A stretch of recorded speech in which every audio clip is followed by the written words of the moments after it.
One, Daniel, how many times have I told you? Stop letting your daughter call me mom in public. Don't you people understand English? On the other end of the line, Victoria Vance's voice was a blade of pure irritation. Consider that slap a lesson. If it happens again, I'll throw you both out on the street. The line went dead. Daniel turned as the front door swung slowly open. His daughter, Annie, walked in, clutching a smash cake box. Her eyes were wide with a hope that shattered Daniel's heart. Daddy, Mommy bought me a cake. That means she's going to stay for my birthday, right? Seeing the faint, bluish handprint on Annie's cheek, Daniel was filled with a tidal wave of guilt and pain. 10 years of marriage, and Victoria had never loved him. She had never loved their daughter. The day Annie was born, Victoria had laid down 3 rules. 1. Their marriage of convenience would remain private. 2. Daniel was never to call her his wife. 3. Annie was never to call her mom. Daniel could stomach it, but a child couldn't understand. Once, for just calling out Mommy in a crowded store, Annie had been forced to stand outside in the biting winter wind for an hour. For writing a school essay titled, My Mother, Victoria had ripped the paper to shreds and made Annie spend the afternoon thinking about it in the dark, musty basement. The memories made Daniel turn away, his expression twisting. Your mother isn't coming back, sweetie. She has a new family now. Disappointment flickered in Annie's eyes, but she quickly held up the ruined cake. But this is the first time she's ever bought me a birthday cake. She never has before. She must care about me, or why would she send cake? A bitter, acidic feeling rose in Daniel's throat, making it hard to breathe. Today was Annie's 8th birthday. It was also the day Victoria's college boyfriend, Ethan Reed, returned to the country. Victoria had claimed she was meeting Ethan for a catch-up dinner, but her phone's location sharing placed her at the Omni Hotel downtown. She'd sent the cake to get Annie out of her hair, and when the overjoyed girl had thanked her, Victoria had slapped her. How could he possibly explain that to his daughter? Should he say that her mother was so happy because her old flame was back? Or that her mother was sleeping with another man and bought a cake as a bribe to be left alone? Daniel forced the rage down and squeezed out a smile. Annie, we don't need that kind of caring, do we? I'm going to take you somewhere beautiful. From now on, I'm your only family. Annie nodded, not quite understanding. After a long silence, she asked in a small voice, Daddy, if Mommy has a change of heart and asks us to stay, can we? Sure, Daniel said automatically, carrying her to bed and tucking her in. He stared at the wedding photo on the wall for a long time before pulling out his phone. Using the location data and a string of saved texts as evidence of infidelity, he filed for a no-fault, expedited divorce online. The review period was 3 days. Daniel booked 2 one-way tickets to New Zealand for 3 days from now and let out a long, shaky breath. Victoria, your time is up. In 3 days, we make a clean break, and we'll never see you again. To the first day, the Chicago wind was especially brutal. It was Saturday, so Annie was off from school. Daniel brought her with him to the Vance Corporation headquarters to handle his resignation. Staring at the black and white text of the form, the bitterness of the last 10 years washed over him. His mother had remarried and vanished from his life when he was a kid. His own father, a decorated soldier, had been killed in action. His father's best friend from the service, Victoria's dad, had taken Daniel in, practically raising him as a son and making a pact that one day Daniel and Victoria would marry. He had thought marriage would finally give him the warmth of a real family, but Victoria had pushed him away from the very beginning. Daniel, that promise our fathers made was just childish nonsense. Don't take it so seriously. From then on, Victoria was polite in public, but behind closed doors, she carried on a barely concealed emotional affair with Ethan Reed. Mr. Carter, are you really resigning? His assistant's voice pulled him from his thoughts. She hesitated. I heard a rumor you were leaving because of something with your wife.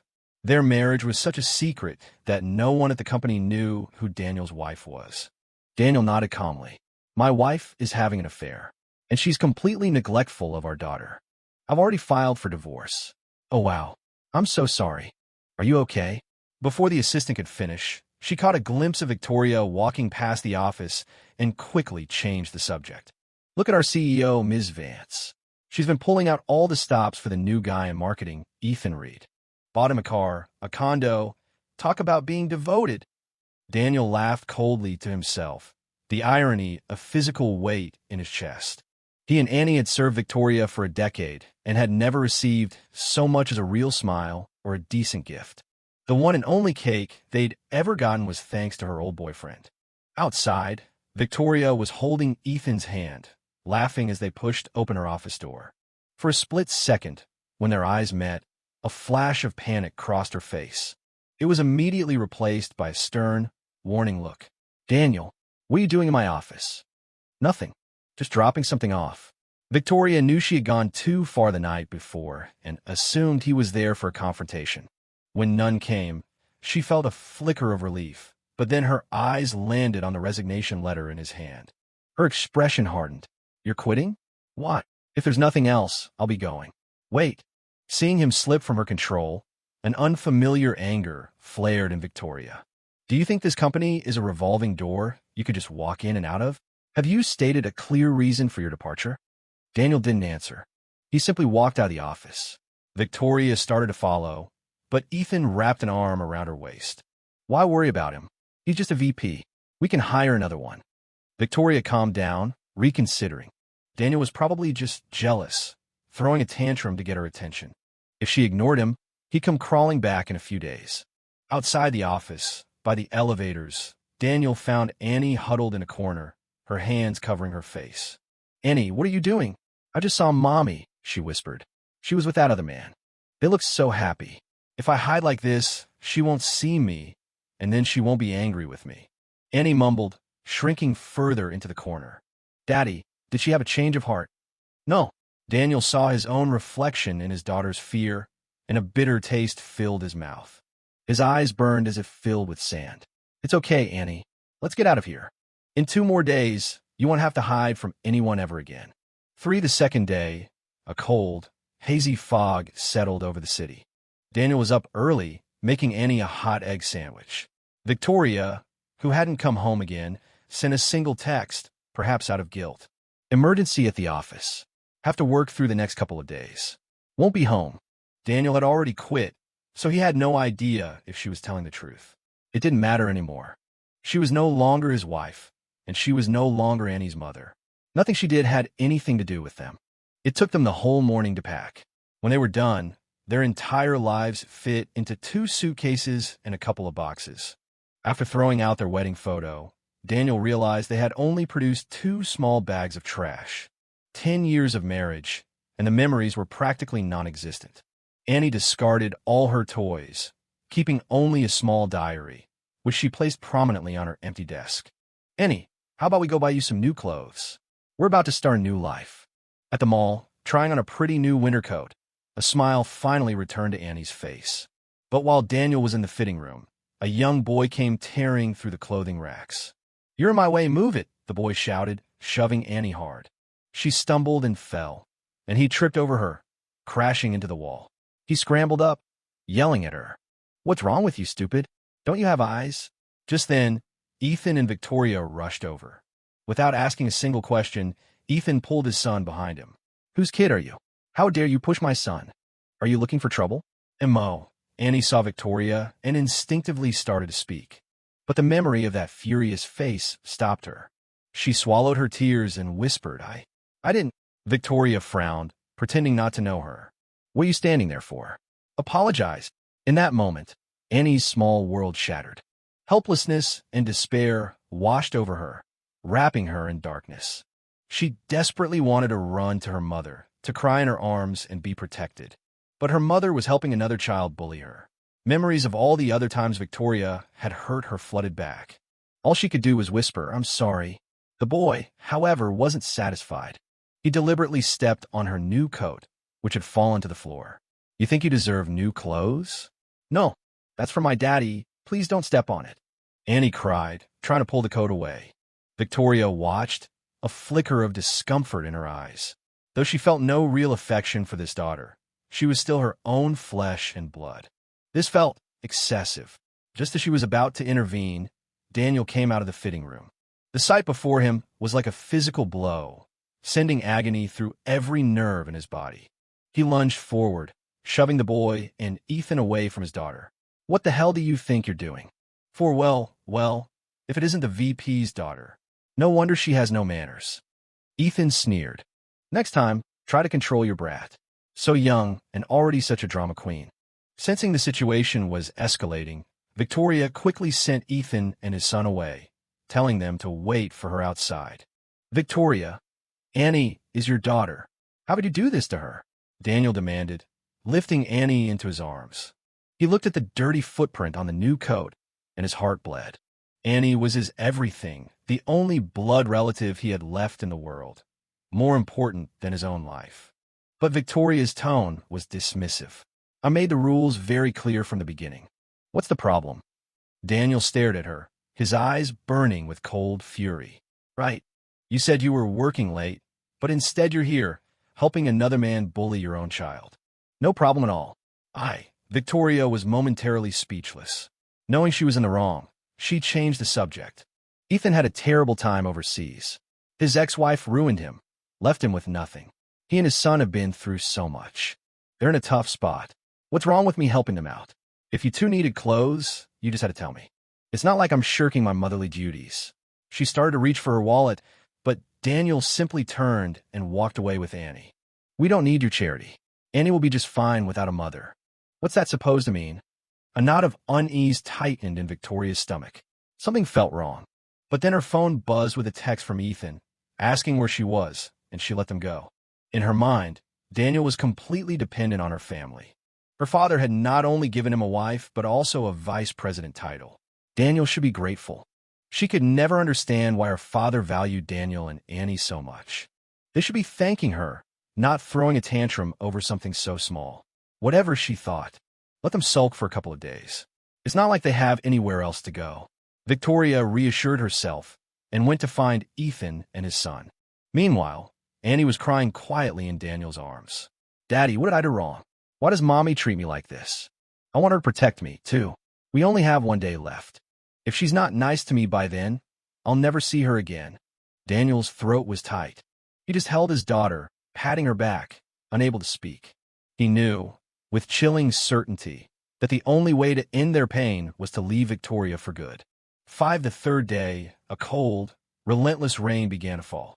After crying all night, Annie was much calmer. She quietly packed her school bag for her very last day. Daniel went with her to the school office to process her transfer. Daddy, it's Mother's Day. The teacher said our moms are supposed to come for a special class today. Annie twisted the hem of her shirt, nervous. Everyone is bringing a gift for their mom. I want to give her a goodbye present, too. Okay, send her a text. Daniel's expression darkened. He knew the message would go unanswered. Victoria kept her notifications silenced for almost everyone, including her own parents. When they arrived at school, a long line of mothers and their children snaked out from the entrance. Once inside, Annie suddenly grew excited, tugging on Daniel's sleeve. Daddy, I think I see her. Mommy really came to class with me. Daniel fell silent, managing only a weak smile. Daddy, I've already forgiven her. She probably didn't mean to be mean yesterday, right? Annie held her head high, her expression proud. I have a mommy with me today, too. Now let's see who dares say, I don't have a mom. All the way to her classroom, she chattered about how well she did in school, all the awards she'd won, imagining how proud her mother would be. She mentally prepared warnings for the classmates who used to tease her, telling them her mother was here now to protect her. Daniel walked beside her in silence, his heart twisting with sorrow. He knew Victoria wasn't there for Annie, but he couldn't bring himself to shatter his daughter's last shred of hope. Annie seemed to sense his mood. She gave him a brave little smile. You go take care of the paperwork, Daddy. I can go to the classroom by myself. Perhaps, deep down, she already knew the truth. Daniel couldn't trust himself to speak. He just watched her walk into the classroom, afraid that if he opened his mouth, all his tightly controlled emotions would erupt. The classroom was crowded, a sea of unfamiliar, smiling faces. Annie's eyes scanned every corner until she finally spotted Victoria, sitting in the back. She almost cried with relief. The weight in her chest finally lifted. Mommy finally accepts me. She's willing to be my mother in public. Mommy! Annie ran over, taking Victoria's hand and pressing it to her own cheek. But in the next second, Victoria snatched her hand back. What did you call me? Annie froze. It wasn't until the teacher let a new transfer student, Ethan's son Leo, into the room that she understood everything. "It's you again, you little brat," Leo sneered. "Don't have a mom of your own, so you're trying to steal mine?" He shoved her aside and climbed into Victoria's lap. Annie's face went pale, her nose stinging with the threat of tears. "I'm sorry," she mumbled, her voice barely a whisper. I made a mistake." She stood there for a long moment before shuffling back to her own empty seat, completely lost. Watching her, Victoria felt a strange pang. The daughter who used to cling to her, who she couldn't get away from, was now actively helping her lie. A flicker of guilt for her behavior the day before surfaced, but she quickly pushed it down. "Kids are easy. I'll just buy her a toy later, and she'll forget all about it." Soon, the class began. Parents sat beside their children. Only the seat next to Annie remained empty. Leo pointed at her and laughed loudly. "Everyone look. Annie Carter doesn't have a mom." His words sent ripples through the classroom. All the nearby children turned to look. "Wow, she really doesn't have a mom. Didn't you say your mom was coming? You were lying." The whispers and giggles grew louder. Annie was frantic. "I wasn't lying. My mom is here. She really is." Leo smirked. "Oh yeah? Then where is she?" She's right." Annie glanced toward Victoria, but was met with an icy stare that froze the words in her throat. Just then, the teacher stepped forward, her voice sharp.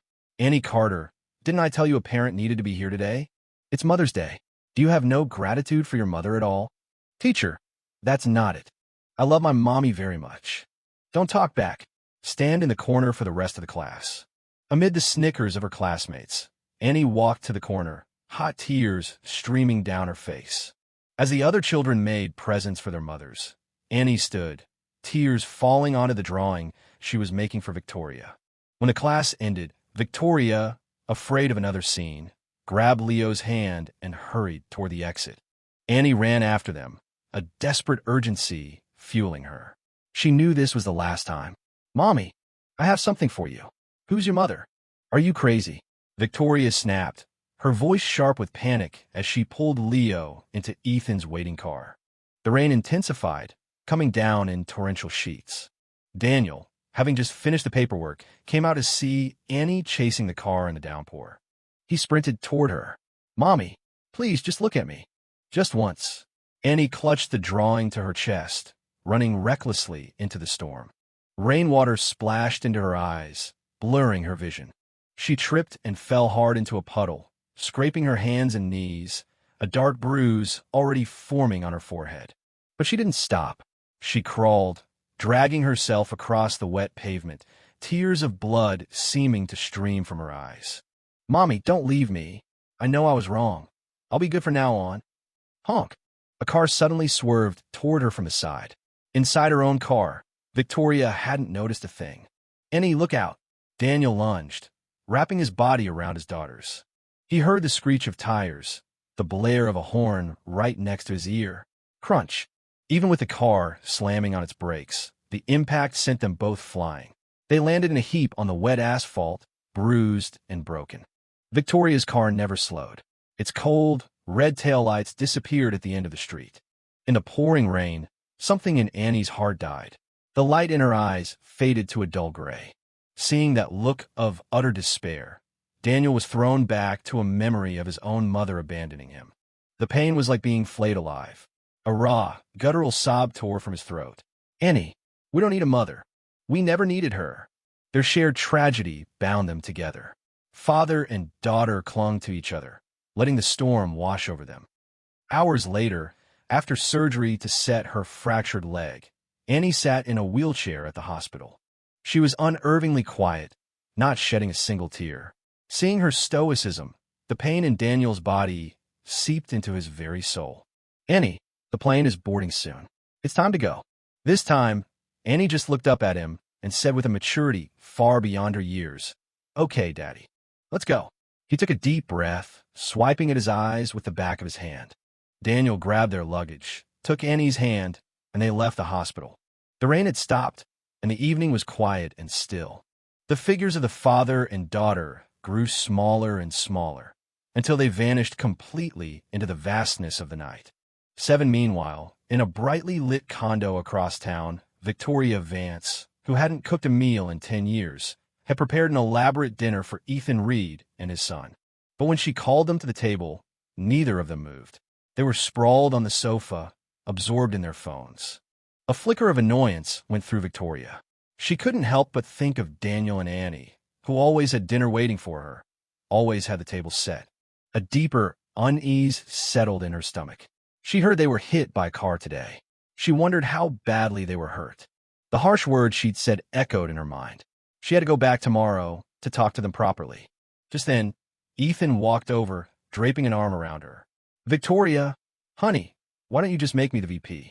Then you wouldn't have to worry about filling the position." Leo chimed in. "Annie, I want that new Iron Man Lego set. It's only $500. Listening to their constant demands, Victoria's unease curdled into irritation. She had imagined that living with them would be a chance to reconnect, to build a new family, but all they seemed to care about was what they could get from her. "Enough. I have an important partnership meeting tomorrow morning. We'll talk about it after that's handled." The next morning, Victoria spent 2 hours meticulously preparing in her office. When she came out, she found Ethan and Leo wandering the halls. "Shouldn't you be getting the presentation materials ready? What are you doing walking around with Leo?" "It's no big deal. The files are on the conference table," Ethan said with a smug grin. "I'm just getting my son familiar with the company, laying the groundwork for when he takes over one day." A wave of frustration washed over Victoria, but she remembered how Ethan used to dote on her like this, and she let it go. When she walked into the conference room, however, she was met by the stony faces of several potential partners. "Ms. Vance, is this the proposal your company prepared?" one of them asked, his voice dripping with sarcasm. Victoria looked down. The proposal was a mess, hastily thrown together. It didn't even have a title. Worse, the cover page, which had the client's name on it, had been torn off and folded into a flock of messy paper cranes scattered across the table. "Are you treating us like children? If you can't even prepare a proper proposal, it speaks volumes about your management."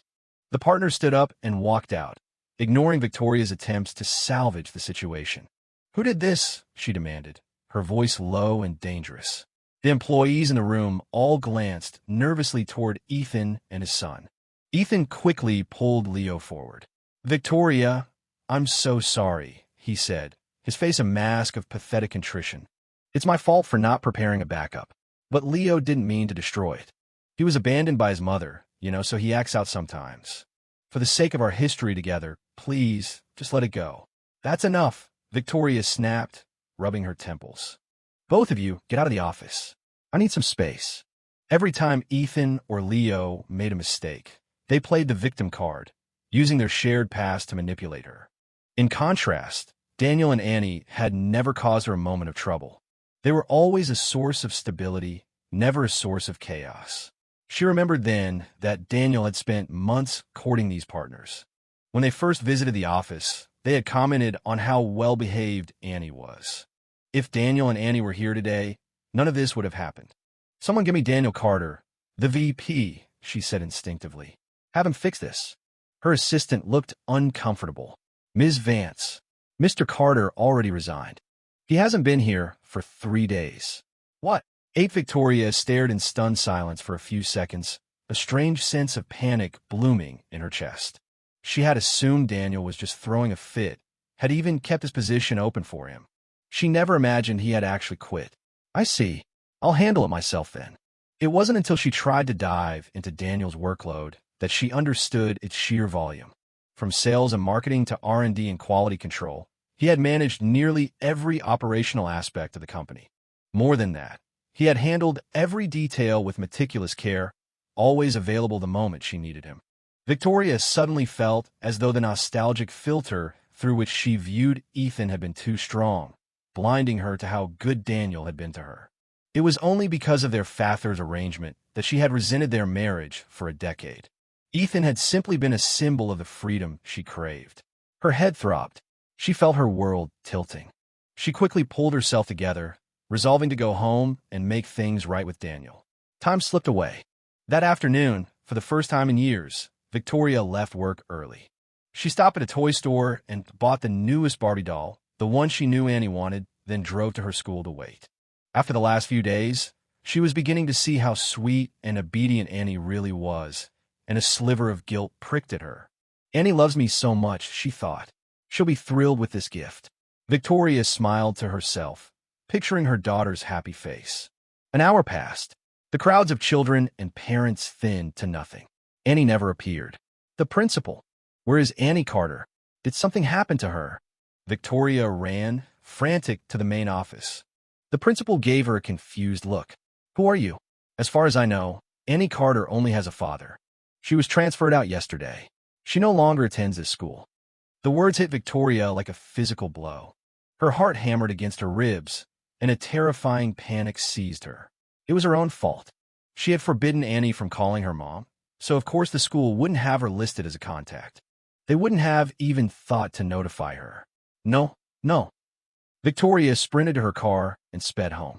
In just 10 minutes, she burst through the front door of the villa, doll in hand. Annie, Mommy bought you the Barbie you wanted. The living room was neat and tidy. The toys were packed away in boxes. But the house, which once held a quiet warmth, was now utterly cold and empty. There wasn't a soul in sight. Daniel? Annie? Is this some kind of game? Playing hide and seek?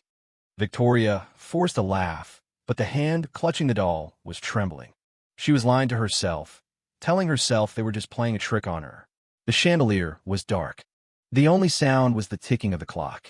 After only 3 days away, the house felt hollowed out, stripped of life.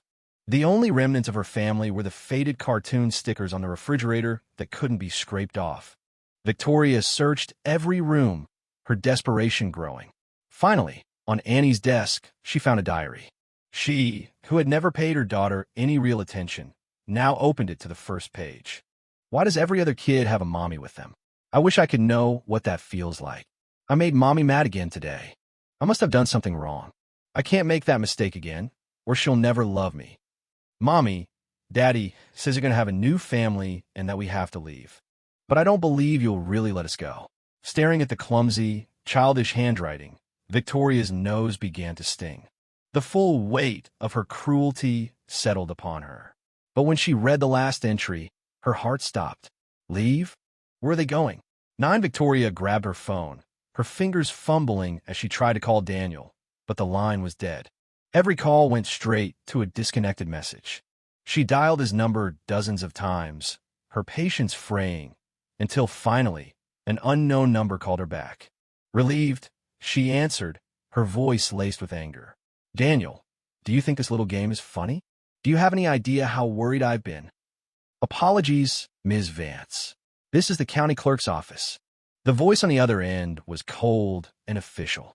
The expedited divorce filed by Mr. Carter has been approved. As of this moment, you are no longer married. Due to the evidence of infidelity, you have also relinquished all parental rights. Crack. In that instant, Victoria felt her soul being ripped from her body. The world spun, and she collapsed in a heap on the cold floor. How could this happen? Daniel had known about the affair all along. He had really taken their daughter and left. This can't be real. If I had known. Victoria's breath hitched, her chest seizing with a pain so sharp it felt like a physical wound.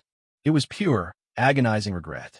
Even knowing she was cheating, they had given her so many chances. But because she never cared about Daniel, she missed the warning sign of his resignation. Because she never cared about Annie, she had no idea she'd been transferred from her school. Because she had blocked them from her life, she never even saw their final message. Victoria's hand flew to her face, and she slapped herself hard.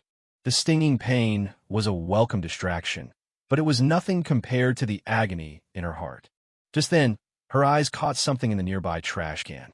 She reached in and pulled out a crumpled, hand-drawn picture.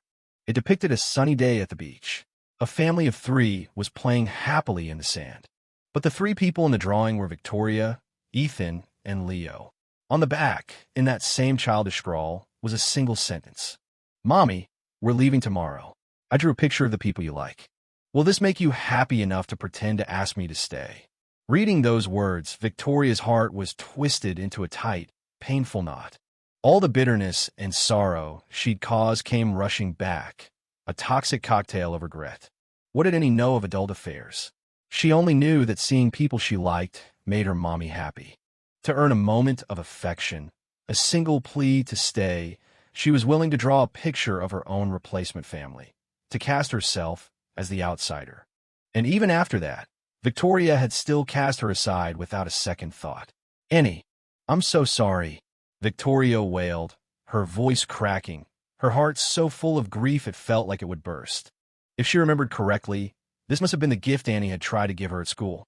Even in the pouring rain, even after falling and scraping herself, she had protected it. That's how much it meant to her.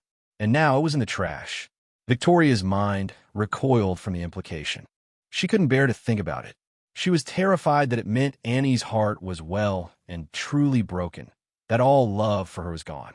There's still a chance. I can win them back. She chanted to herself over and over. They love me too much.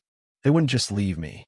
She staggered to her feet, determined to find them, to apologize, to do whatever it took. Just then, the doorbell rang. Ding dong. Tin, it's Annie. It has to be Annie. She's come back. I knew she couldn't bear to leave me. Victoria scrambled to the door as if grabbing a lifeline, her heart soaring with desperate hope. She threw the door open, and the hope turned to ice in her veins. Standing on her doorstep were Ethan and Leo, surrounded by a mountain of luggage. "Victoria," Ethan said with a charming smile. "Our lease was up and we got kicked out.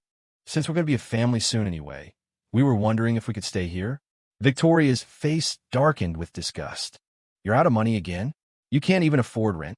Leo looked up, mimicking his father's pathetic expression. "Auntie, are you still mad at me? I'm sorry about what happened today. It was all my fault. Please let us in. It's so cold we'll freeze out here." The child's voice made Victoria flash back to Annie, to the time she'd punished her for calling her mom. Annie had knelt on the floor, just like this, apologizing. "Mommy, I'm sorry, I'll never do it again." A flicker of pity stirred in her, and against her better judgment, she let them in. But her attitude was colder now, the warmth gone. The moment they were inside, the pair went back to their usual selves, lounging on the furniture, demanding food and entertainment. Victoria paced anxiously on the balcony, making one call after another. She contacted everyone she knew who might have seen Daniel. She even filed a missing persons report with the police. The result was the same every time. Nothing. They had vanished without a trace, as if determined to be erased from her life. She worked late into the night, her search fruitless. Exhausted, she collapsed onto the sofa, mentally and physically drained. Just then, Ethan sidled up to her. "Victoria, it's getting late. When are we going to eat?" Victoria, already at her breaking point, exploded. "Can't you cook for yourself? I'm Busse. Stop bothering me." She buried her face in her hands, a storm of anger and regret raging inside her. She had been so naive in college, captivated by Ethan's good looks and smooth talk. Over a decade had passed, and he was still the same immature, irresponsible man-child. Compared to Daniel's quiet competence and stability, Ethan was a joke. Suddenly, a few paper cranes fluttered down from the second floor. Leo was at the top of the stairs, gleefully tearing pages out of a book and tossing the pieces into the air. "Look, it's snowing. What are you doing?" Victoria felt a jolt, as if struck by lightning. She lunged forward and caught one of the scraps of paper. It was a page from Annie's diary. Page after page, her daughter's sad, hopeful words, now ripped and mangled, stabbed at her heart. The last thing her daughter had left for her was being destroyed. Victoria clutched the torn fragment. 2 sentences were still legible. "Mommy, you will always be the greatest person in the world to me. My dream is for you to love me, just once. Even one time would be enough." Her fingers trembled. The barely healed wound in her heart was ripped open again. The greatest mother? What a bitter joke. She couldn't protect her daughter, and now she couldn't even protect the last memory of her. Leo skipped down the stairs, looking up at her as if expecting praise. "Auntie, I ripped up the diary of that daughter you hate. Did I do a good job? You knew Annie was my daughter?" Victoria's pupils contracted. "My dad told me. He said you didn't like them at all, so he told me to bully her and drive her away. That way, we could become your new family." In that instant, her world shattered. 11 Victoria finally broke. She grabbed Leo by the collar of his shirt and screamed, "What gives you the right to bully her? What right do you have?" Leo was startled, but still defiant. What right? She's just a little bitch that nobody wants. Ethan rushed over and clamped a hand over his son's mouth, but it was too late. Smack! The sound of the slap echoed through the room. Victoria dragged the crying boy to the front door and threw him outside. Victoria, why did you hit him? He's just a child. He doesn't know any better. He doesn't know better, and you don't either? Victoria's eyes were bloodshot as she rounded on Ethan. You knew I was married. Why did you come back into my life? Why did you hurt my family? Victoria, listen to me. I only did it because I love you so much, Ethan pleaded, grabbing her hand. We were so good together back then. You even said you wanted to marry me. Victoria ripped her hand away, her voice ice. You have the nerve to bring that up. You were 20 years old when you left for a semester abroad and never came back. You got married, had a kid. The only reason your wife divorced you is probably because she couldn't stand you and your pathetic son. Ethan, not ready to give up, pulled the bawling Leo in front of him. Victoria, I know I messed up back then. Let's start over, please. We could be a family. You and Daniel were just in an arranged marriage. You could never love him or that daughter of his. Victoria was silent for a few seconds. A week ago, she might have agreed with him. Now, she knew, with absolute certainty, that deep down she had loved the family she destroyed. They were a part of her. I love Daniel and Annie, she said, her voice clear and firm. And I'm going to find them. As for you two, get out of my house. And never, ever let me see you again. The heavy door slammed shut, leaving Ethan and his son on the cold street. With nowhere else to go, they ended up sleeping under a bridge, shivering in the biting wind. Ethan could handle it, but Leo had never known such hardship. He tried snatching food from strangers and was caught stealing a jacket from a department store, where he was beaten by security. You little punk, didn't your parents teach you anything? It hurts. Please stop, I'm sorry. Leo was saved only when Ethan came running, finding his son bruised and humiliated. As they knelt by the store entrance, enduring the insults of passers-by, Ethan's shame curdled into a venomous rage directed at one person. Victoria Vance, he seethed. You're the one who cheated, who seduced me. And now you've left me with nothing. Don't worry, Leo. Your father is not going to let her get away with this. A few days later, winter had truly arrived. Victoria sat in her office, surrounded by a mountain of empty liquor bottles. She looked gaunt, her face pale and drawn. Every night, she cooked a huge meal, hoping, praying, that Daniel and Annie would walk through the door. And every night, she ate alone, the food tasteless in her mouth. Without them, the house was an icebox. The company was in shambles. After Daniel's departure, operations had descended into chaos. Key partners had pulled out, and the company's stock was in free fall. If her parents found out, they would skin her alive. Daniel, Annie, when are you coming home? She whispered to the empty room, trying to drown her pain in alcohol. Only when she was numb did the agony subside. Just then, her assistant burst into the room. Ms. Vance, I found Mr. Carter's flight information. They flew to New Zealand. What?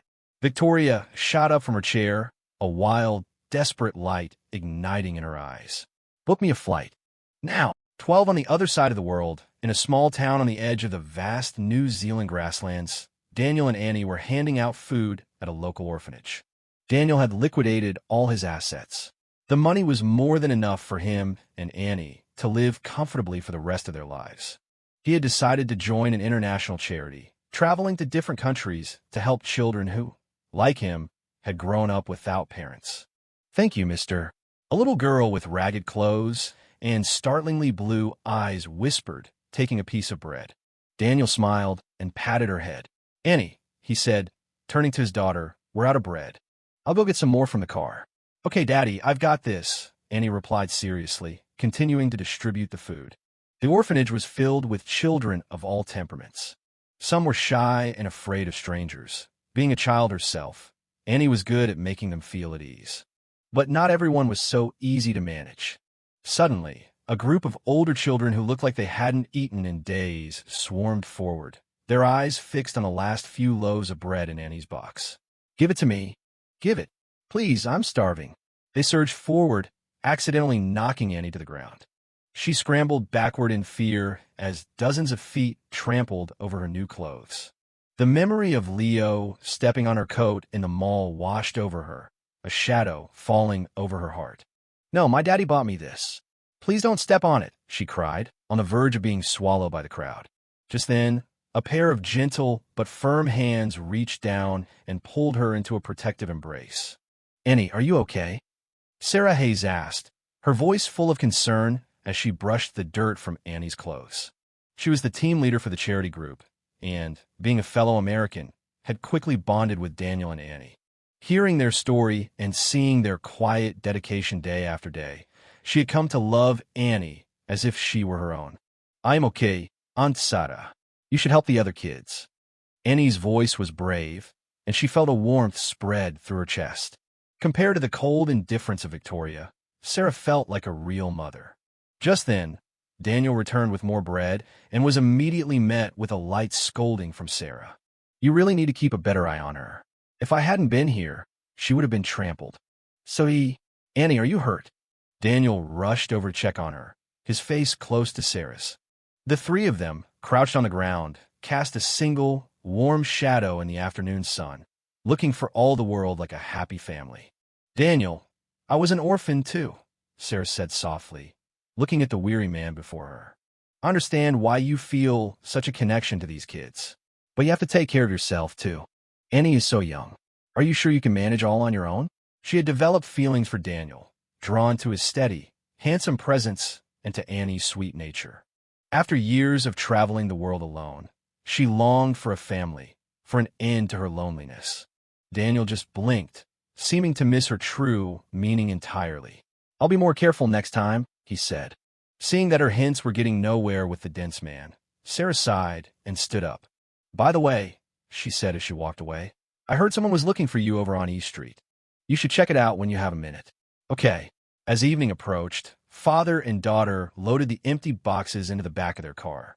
Assuming it was one of the children who needed help, Daniel drove with Annie to a small bakery on East Street.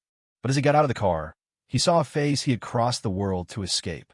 13 Victoria's hair was a mess, and dark circles hung under her eyes.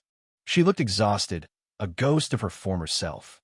Her assistant had to stay in Chicago to manage the company, so she had come to this strange country alone, going door to door, asking about a man named Daniel Carter. The language barrier had been a nightmare. It had taken her a full week to learn he was doing charity work nearby. She had just bought a loaf of bread to eat when she turned and saw them. It happened so fast it felt like a dream. "Daniel? Annie. Oh, thank God. You're finally letting me see you. I've been looking for you for so long." Victoria rushed forward, pure joy on her face, but then stopped short, terrified that it was a hallucination that would shatter if she got too close. Her heart hammered against her ribs as she slowly, cautiously, reached a hand toward her daughter's face. But in the next instant, Annie took a step back, her eyes filled with the cautious fear of a child looking at a stranger. Victoria's hand froze in midair. She trembled, her voice cracking. "Annie, what's wrong?" "It's me, it's Mommy." Annie remained silent, watching her with wary eyes. Seeing the daughter who used to cling to her, now recoiling in fear, was a blade twisting in Victoria's heart. The pain was unbearable. "Annie, I know I was wrong," she pleaded, quickly pulling the pristine Barbie doll from her bag, her eyes desperate with hope. "This is what you always wanted, right? Please forgive me. I'll buy you a new one every day. I don't want it anymore." Annie shook her head and hid behind Daniel. Another blow to Victoria's heart. She staggered to her feet, her gaze falling on the man who was once her husband. "Daniel, Annie is still mad at me. Can you help me talk to her, please?" she begged, using his old title out of habit. "Honey, please." She reached for him, but Daniel also took a step back. His expression was a blank mask. "Ms. Vance, we are divorced. Please conduct yourself appropriately." The words struck her down. The last thread of hope she'd been clinging to snapped. She couldn't believe it. They hated her this much. "Daniel, please come home with me. I broke things off with Ethan. I'll be a good wife from now on, a good mother. I'll tell the whole world about our marriage. We can be happy, I promise. Just give me one more chance." Daniel ignored her completely, lifting Annie into the car. Victoria, desperate, ran to block the door, her voice trembling. "Daniel, we were married for 10 years. How can you just leave me? How can you let Annie grow up without a mother?" Daniel's eyes flickered, but he didn't even turn to look at her. "Ms. Vance, our marriage was just a childish promise. Don't take it so seriously. I never had any feelings for you." Annie's small, quiet voice followed. "Annie doesn't have a mother. My mother has a new family. I shouldn't bother her." The cruel words she had once thrown at them had become a boomerang, flying back to strike her in the heart. She collapsed to her knees on the pavement, a pain so profound it seemed to seep into her bones, consuming her from the inside out. She regretted it all. Her cruelty, her ignorance, her selfishness. She hated herself, her foolish pride, her pathetic weakness. She had woven this cocoon of misery herself. Even on the day they left, she had been lying to herself, thinking they were just throwing a tantrum, that a simple apology would fix everything. She had never considered that the years of humiliation and pain she had inflicted would be returned to her 1,000-fold. The car's engine rumbled to life. The sound jolted Victoria from her stupor. Terrified that this was her last chance, that she would never see them again, she scrambled to her feet and ran after the car. 14, Daniel. Annie, please, just one more chance.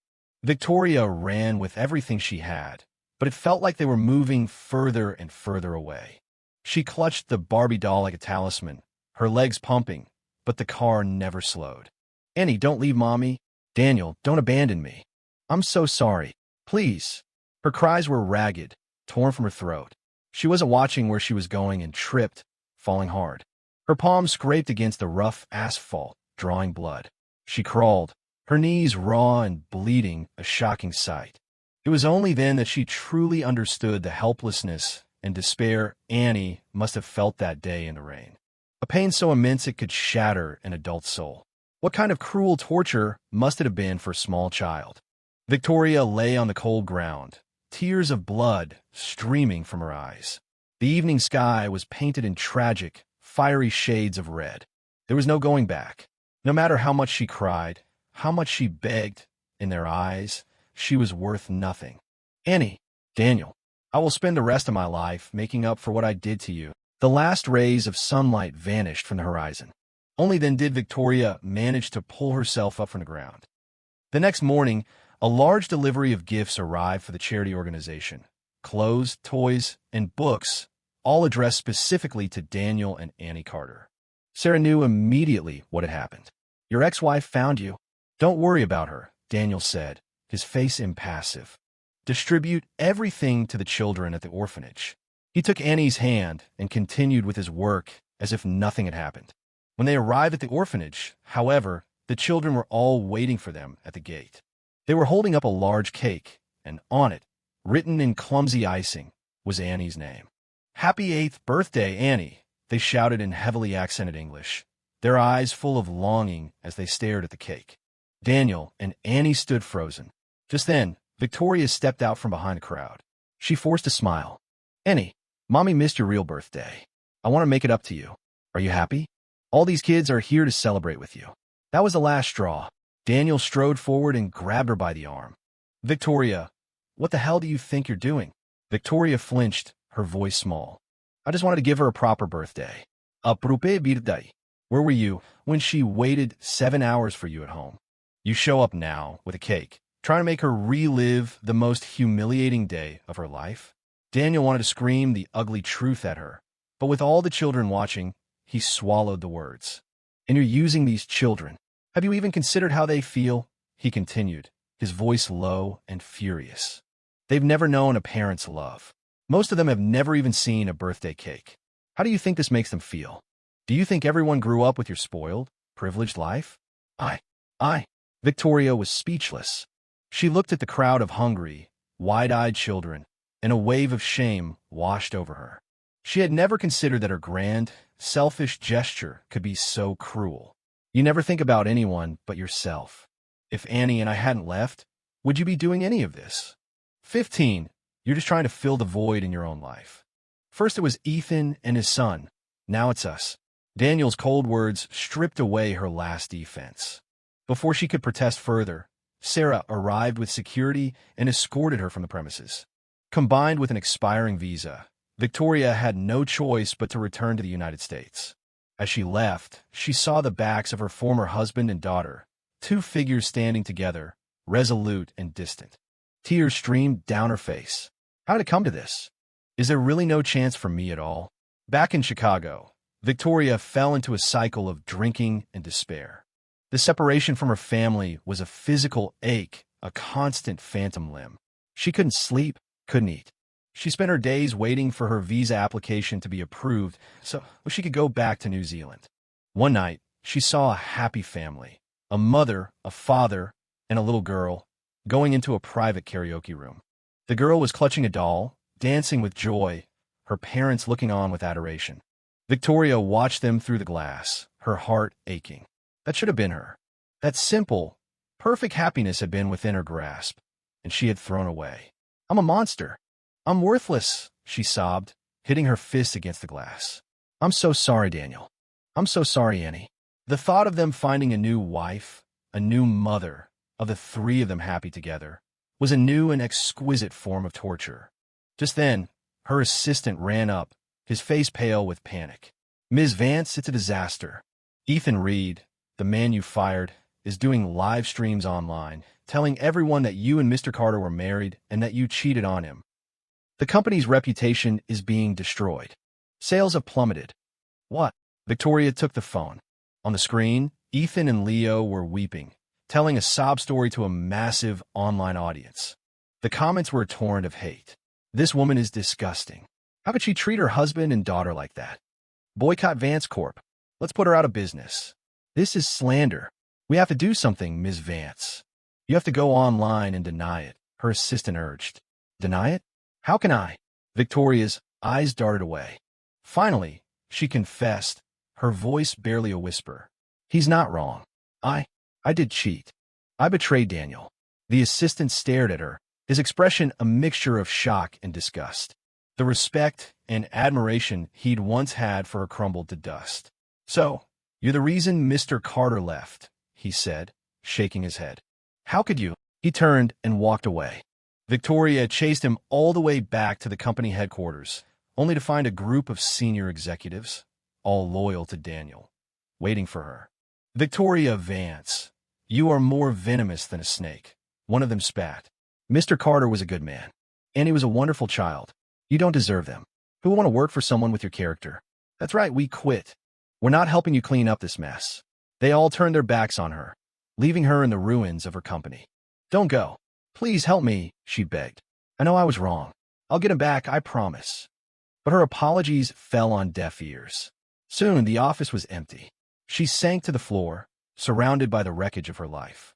The pain in her heart was no longer enough. Fate, it seemed, was determined to make her pay with everything she had. That evening, when she returned to her empty villa, two figures were waiting for her on the porch. Her father stood tall and imposing, his face a mask of cold fury. Victoria, he thundered. You will tell me, right now, where my son-in-law and my granddaughter are. 16, Dad? Mom? I thought you were overseas. What are you doing back so soon? Victoria shrank back, cowering under the weight of her father's presence. You know, her mother's eyes were red-rimmed. Our business venture failed. We came back to get some capital, and then we heard this. Her voice broke. Victoria, how could you? The shame you brought on this family. Her father's voice was a roar. You disgraceful child. Get over here and kneel. Terrified, Victoria dropped to her knees. Dad, I'm so sorry. I didn't mean to lose them. Before she could finish, his hand cracked across her face. Smack. Her father was trembling with rage, his face ashen. Do you have any idea who Daniel is? He's my best friend's son. His father died, saving my life on the battlefield. I swore to God that I would protect his boy. He lost his own mother, and we were the only family he had left. He grew up with you, side by side. When this family was struggling, he gave up his college fund so you could go to school. He worked with me day and night to build this company from the ground up. And what did you do? Instead of being grateful, you got involved with some pretty boy loser in college. If Daniel hadn't stopped me back then, I would have broken your legs. Victoria buried her face in her hands and wept. Daniel had never told her any of this. That quiet, stoic man had never wanted to burden her with his sacrifices. You probably still think I forced you to marry him, don't you? Her father let out a long, shuddering breath, his eyes filled with a deep, sorrowful disappointment. I suppose you've forgotten that when you were little, you were the one who followed him around everywhere. You were the one who said you wanted to marry him. I was going to formally adopt him as my son. It was you who begged me to arrange a marriage instead. You." Victoria's head shot up, a fractured memory surfacing from the depths of her mind. She looked at her mother, who just sighed. "Your father's right. Daniel asked us not to tell you. He didn't want you to feel obligated. He wanted to carry the burden alone." "No, that can't be true." The truth shattered Victoria's last defense. The marriage she had resented for a decade was one she had asked for. All this time, Daniel had shouldered everything. Her immaturity, her cruelty, her betrayal. An image flooded her mind. She was 9 years old, playing house with a serious-faced teenage Daniel. "I'll be the mommy, and you be the daddy. This doll can be our daughter. Don't be so grumpy. I'll be a great mom and a great wife someday. You should think about marrying me." The memory disintegrated. Guilt, sharp and searing, flowed through her veins, a poison in her blood. "Daniel," her father cried, his voice breaking as he looked up at the sky. "Our family owes you everything. How could I have raised such a monster? I have failed your father. And my poor granddaughter." Her mother was sobbing now, dabbing at her eyes with a handkerchief. "Annie is so small. Every time she saw me, she would call me Grandma in the sweetest voice. She's just like Daniel. She keeps everything bottled up inside. When you hurt her, she never told us. She just thought it was her fault that she had made her mommy angry. How could you lose such a precious child?" 17, Dad, Mom. It's all my fault." Victoria's tears were a river, her body shaking uncontrollably on the hard stone floor. "I failed him. I failed you. I destroyed our family. I deserve to die. I deserve this." She began slapping her own face again, the physical pain a small atonement for the crushing weight of her guilt. Night fell, and a cold rain began to fall. Her father looked down at her, his voice devoid of warmth. "Let her kneel. Let her stay out here all night and think about what she's done." Her mother didn't object. They went back inside, leaving her alone in the growing storm. The rain intensified, coming down in cold, hard sheets. The winter wind cut through her wet clothes, chilling her to the bone. But she didn't move. She stayed on her knees, her face turned up to the sky, letting the storm wash over her. "Daniel, I was wrong. Annie, I was wrong." This was her penance. She deserved every bit of it. The pain she felt now was nothing compared to what they must have felt that day, clinging to each other in the rain.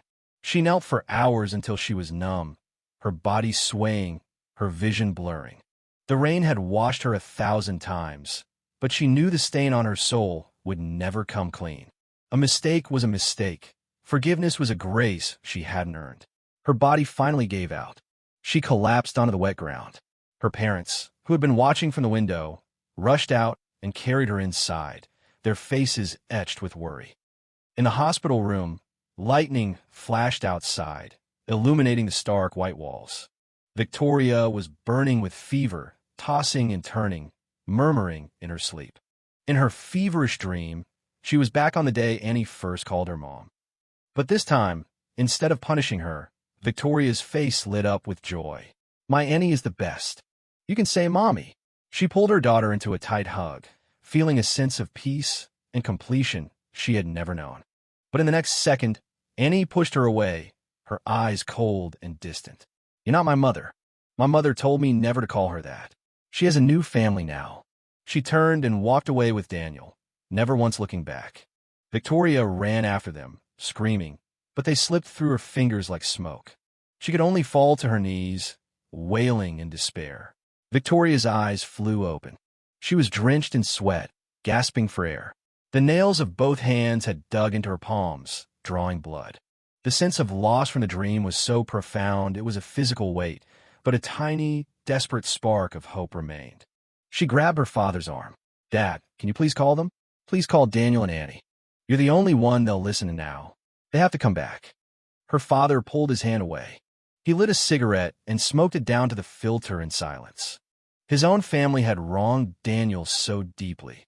Asking him to come back now felt like the height of arrogance. But for the sake of his granddaughter, he finally pulled out his phone and dialed the number.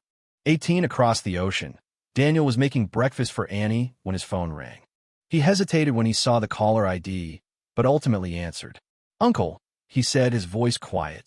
Daniel, my boy, it's been a long time. How are you? How's Annie? His father-in-law's voice was heavy. The words he wanted to say caught in his throat. We're fine, Uncle. Thank you for asking. That's good to hear. Your aunt and I have been so worried. It's good just to hear your voice. The older man forced a chuckle. Listen, about Victoria, I want to apologize, on her behalf, to you and Annie. When do you think you might be coming back? We should talk. There's no need for that, Uncle. Daniel's voice was cool, distant. She and I are finished. There's nothing left to say. I appreciate everything your family has done for me over the years, but we're even now. If there's nothing else, I have to go. In the hospital room, Victoria's heart leaped into her throat. Wait, her father said quickly. Daniel, I know our family owes you more than we can ever repay.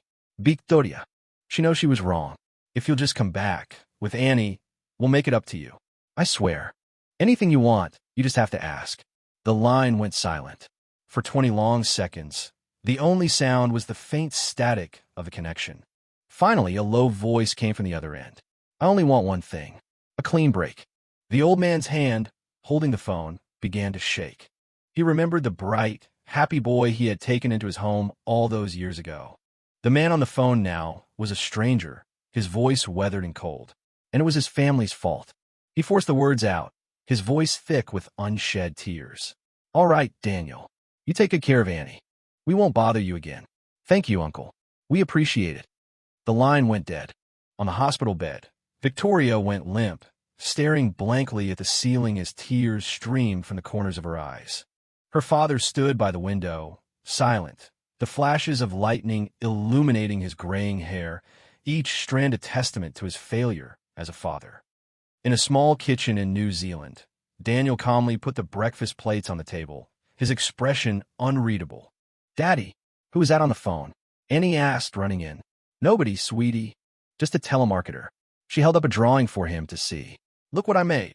In the colorful crayon picture, she and her father were sitting on a grassy hill. And next to them, holding their hands, was a third, smiling figure. As Daniel looked at the drawing, a bit surprised, Sarah walked out from the kitchen, holding 2 glasses of warm milk. I told you can't just feed her toast, she said with a gentle smile. She'll choke. 19. This was the 7th day Sarah had been staying with them. Daniel had cut his hand a week prior, and she had used it as an excuse to move in and take care of them. In that short time, Annie had blossomed, her personality growing brighter and more open. She was slowly healing from the shadows of her past. She had come to see Sarah as a mother, the empty space in her heart finally beginning to fill. Thank you, Annie. The milk is so yummy.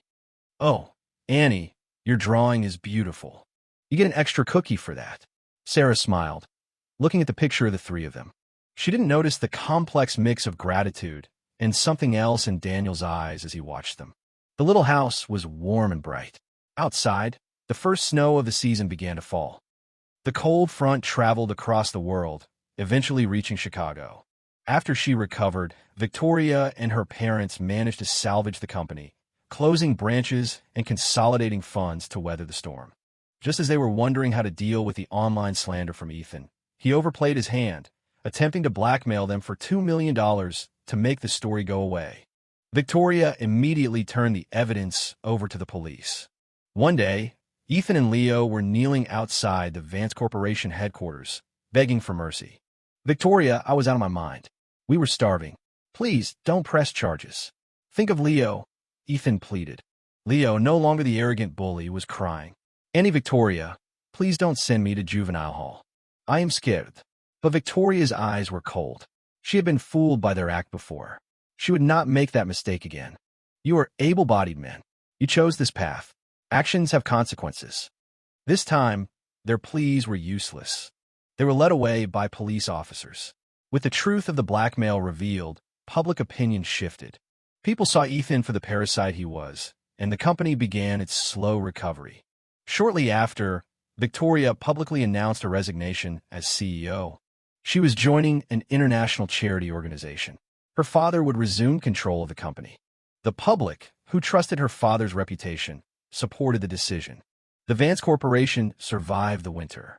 After that, Victoria could be found in orphanages and shelters all over the world, helping children who had suffered, hoping that one day she might cross paths with the father and daughter she had lost.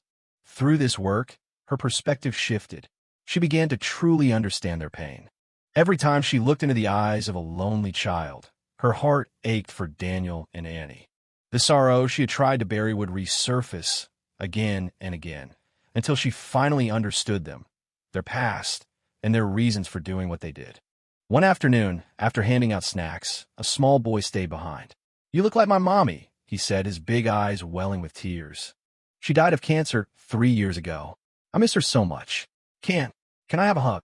Victoria's heart clenched. "Of course, sweet boy," she whispered, pulling him into her arms. "From now on, I could be your mommy. I will be a mother to all of you for as long as you need." The maternal love she had been unable to give finally found a home. Victoria had found her purpose. She was no longer doing good works just to find Daniel. She was doing it to find herself. 3 years passed. One crisp autumn day, Victoria was helping to organize supplies for a rural mountain community when she heard that a team of overseas volunteers had arrived to help. As always, she scanned the new faces, searching. This time, she saw them.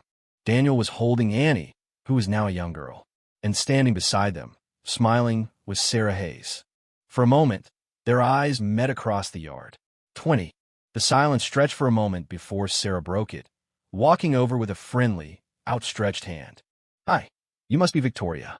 I'm Sarah, the team leader." "Hello," Victoria replied, her voice distant as she shook Sarah's hand.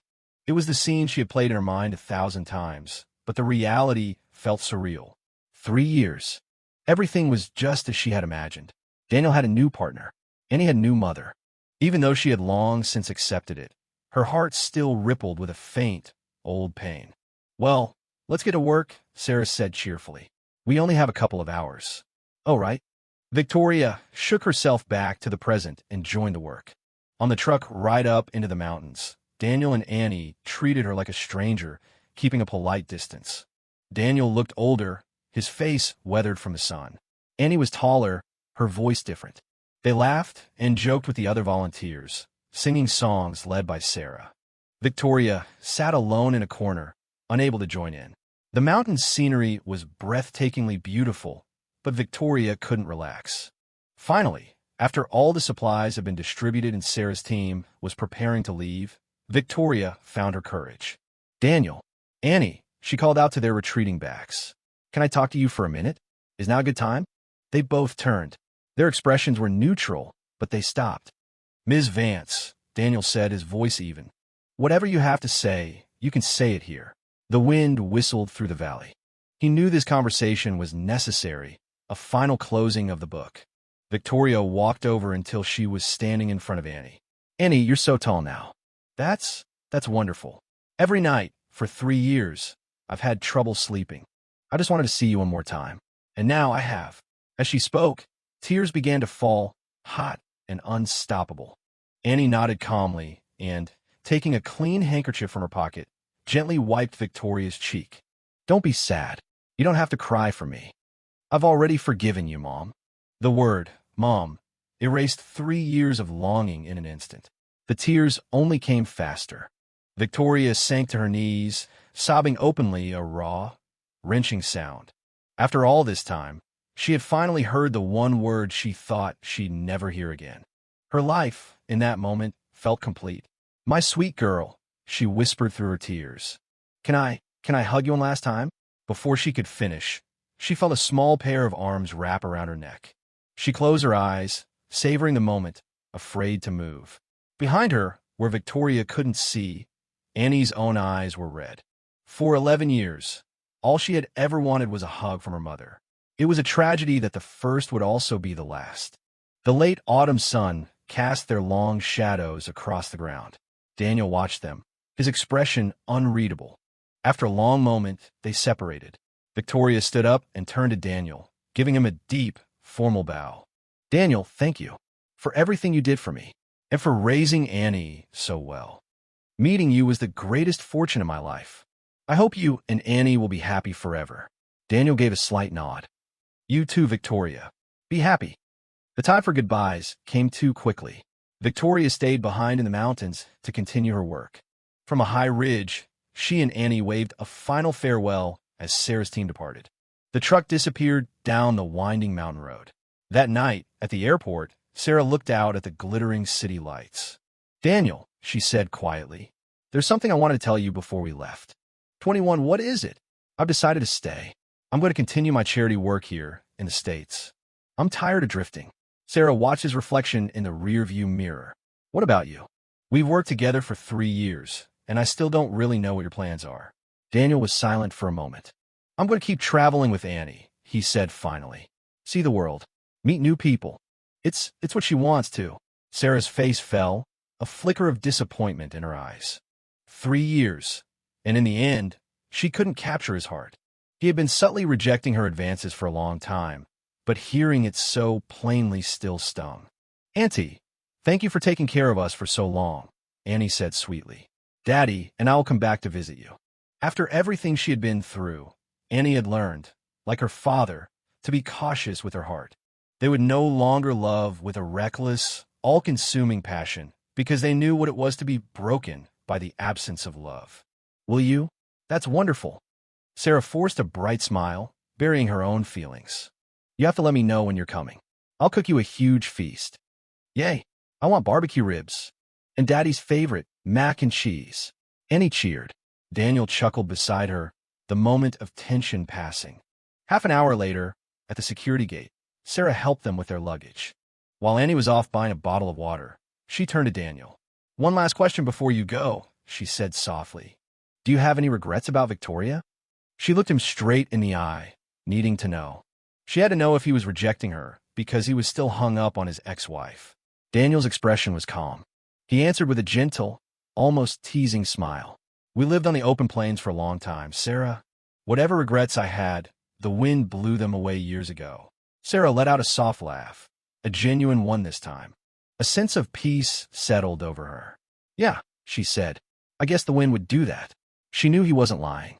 She tucked her own feelings away for good and gave them a final, heartfelt goodbye. "Bye, Annie. Mwah." Annie blew a kiss and took her father's hand, disappearing around the corner. Sarah watched their plane take off, a silver streak against the night sky, and let out a long, slow breath. It was time for her own regrets to be blown away by the wind, too. Meanwhile, back in the mountains, the volunteers were singing around a bonfire. Victoria sat by herself at the edge of the circle, replaying the day's events in her mind. Suddenly, a plane cut across the night sky. Its lights blinked against the backdrop of a million stars, a silent farewell. Victoria watched it until it was just a tiny speck of light, disappearing into the vastness of the Milky Way. When it was gone, a slow, serene smile spread across her face. A mountain breeze swept through the camp, rustling her hair. She knew that their lives were on a new journey, and it was time for her own to begin as well. Whatever regrets remained, it was time to let the wind carry them away. End of novel.